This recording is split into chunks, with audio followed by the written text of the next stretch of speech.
Today, I'm going to cover 5 different emergencies that can crash your aquarium very fast, in just a couple of days, and 5 simple solutions that will fix it just as fast. If you're experiencing any of these at the moment, you might only have a 48-hour window to save your aquarium.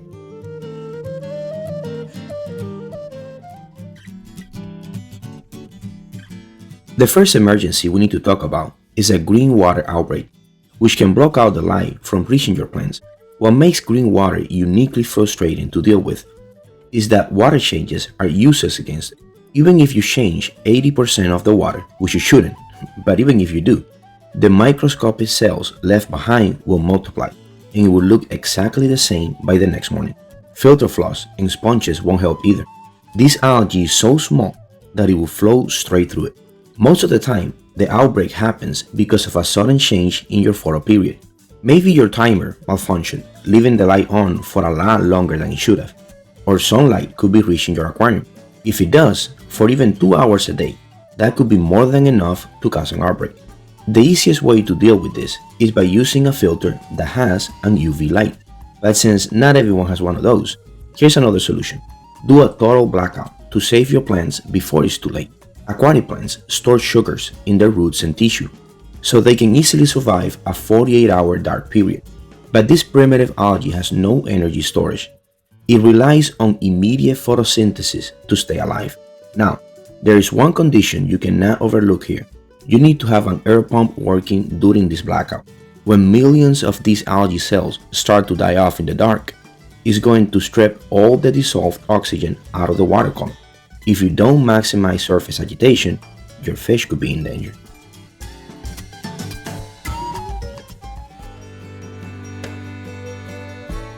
Your beneficial bacteria consume carbonates every time they process waste. Over a month, if you neglect water changes and only top off evaporated water, you are not replacing those lost minerals. The KH will drop to 0, and your chemical buffer disappears. Without that buffer, the natural acids in the tank will cause your pH to plummet drastically, dropping below 6 in less than 48 hours. If that happens, your beneficial bacteria will stop doing their job, because the composition of ammonia changes when the water is too acidic. So ammonia levels will rise, and we know how dangerous that is.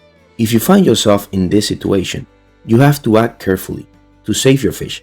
Do not make the mistake of dumping a bunch of baking soda or doing a huge water change all at once, because a sudden jump in pH will instantly destroy your livestock. Instead, you need to do a slow 48-hour recovery process.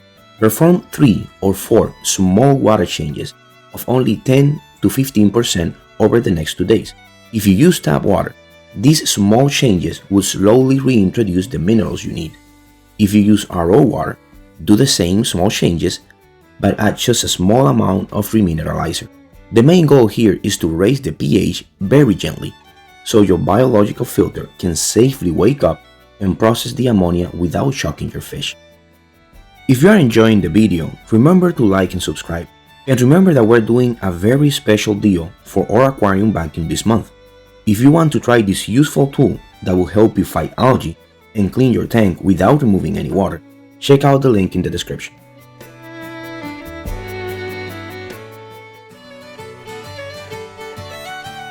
If you've ever dosed a standard medication to treat a fish disease like ick, only to notice that you are losing some of your snails or shrimp, you are likely dealing with heavy metal toxicity.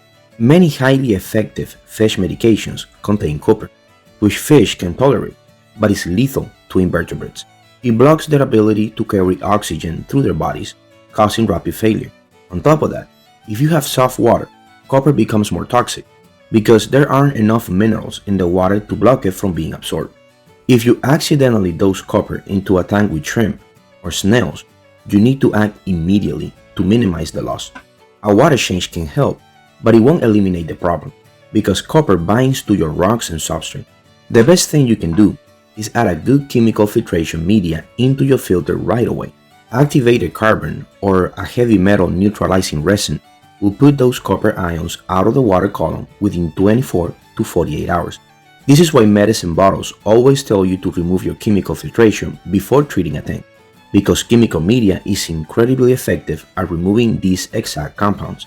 Get that chemical media into your filter immediately and manually remove any deceased invertebrates as fast as possible to save the rest.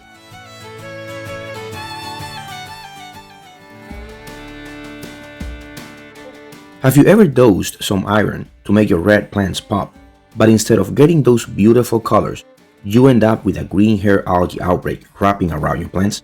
Has that ever happened to you? I know it's happened to me. If you ever have to deal with this issue, don't just stop dosing iron and wait for the algae to go away, because you will lose that battle. Hair algae has an interesting biological advantage called luxury uptake. It rapidly absorbs excess iron and stores it inside its own cells. Then it can keep growing for weeks, even after the water column is completely clean.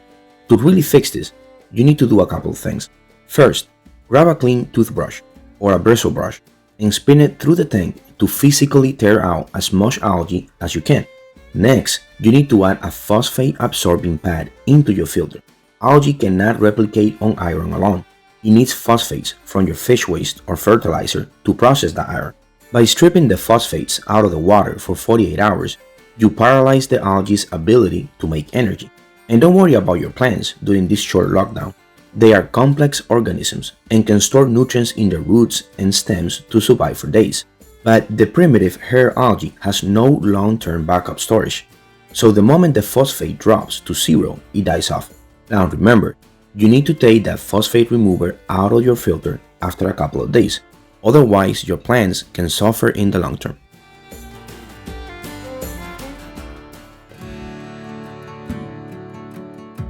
If you add a new fish into an established aquarium without a quarantine period, you risk introducing all kinds of diseases into your tank. The stress of transporting fish takes away their protective slime coat, allowing parasites and bacteria to rapidly multiply on their bodies.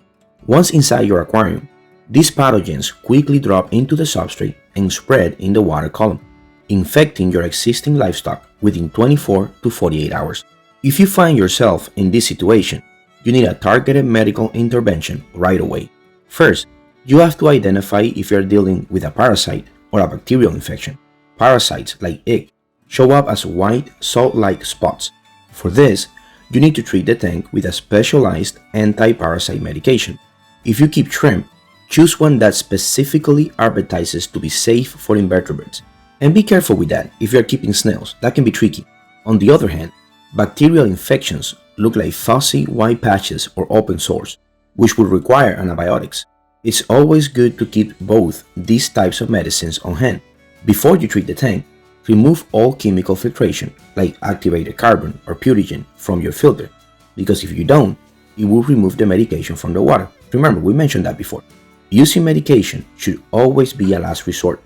There are so many factors that can change how the medicine works or how it affects your fish or invertebrates. That's why you should always quarantine your fish. But if you didn't, it is definitely preferable to use medication and save most of them than to lose everything. Let me know in the comments of any emergencies that you have encountered and how you fixed them.